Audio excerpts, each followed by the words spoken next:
शेतकऱ्यांच्या जिव्हाळ्याचा प्रश्न। केंद्र सरकारने कांदा निर्यातीवर लावलेले 20% शुल्क तातडीने रद्द करण्याची मागणी उपमुख्यमंत्री अजितदादा पवार यांनी केंद्रीय व्यापार व उद्योग मंत्री पियुष गोयल यांना पत्र लिहून केली आहे। श्रीलंका सरकारने कांद्यावरील आयात शुल्क 20% कमी करून अधिकाधिक कांदा आयातीचे प्रयत्न सुरू केलेत। त्यामुळे नाशिकसह राज्यातील शेतकऱ्यांना त्यांचा लाल कांदा श्रीलंकेसह परदेशामध्ये निर्यात करता यावा, कांद्याला खर्चावर आधारित चांगला दर मिळावा यासाठी केंद्र सरकारने कांद्यावरील 20% निर्यात शुल्क तातडीने रद्द करणे आवश्यक आहे, असं उपमुख्यमंत्री अजित पवार यांनी पत्रात लिहिलंय। राज्यातील आमदार नितीन अर्जुन पवार, दिलीपराव बनकर, हिरामन खोसकर, सरोज अहिरे या लोकप्रतिनिधींनी अजितदादा यांना पत्र लिहून या प्रश्नी तातडीने तोडगा काढण्याची मागणी केली होती। या लोकप्रतिनिधींच्या मागणीची दखल घेत अजितदादा यांनी गोयल यांना पत्र लिहून कांद्यावरील 20% निर्यात शुल्क तातडीने रद्द करण्याची मागणी केली आहे।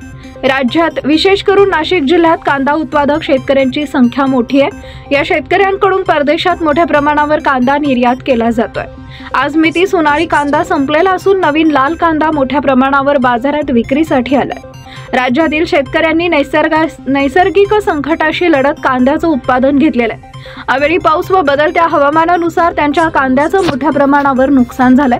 उर्वरित चांगल्या कांद्यास खर्चावर आधारित चांगला भाव मिळणं गरजेचं असताना बाजारभावात दिवसेंदिवस घसरण होत आहे। सद्यस्थितीत राज्यातील लाल कांद्याला प्रति क्विंटल सरासरी 2400 रुपये अत्यल्प दर मिळत असून शेतकऱ्यांचं होणारं नुकसान मोठं आहे। लाल कांदा टिकाऊ नसल्याने शेतकऱ्यांना व व्यापाऱ्यांना तात्काळ विक्री करावी लागते, हे सुद्धा नुकसानीचे महत्त्वाचं कारण आहे। हे नुकसान टाळण्यासाठी राज्यातील शेतकऱ्यांच्या कांद्याला चांगला भाव मिळण्यासाठी राज्यात उत्पादित लाल कांद्याची परदेशात जास्तीत जास्त निर्यात होणं आवश्यक आहे।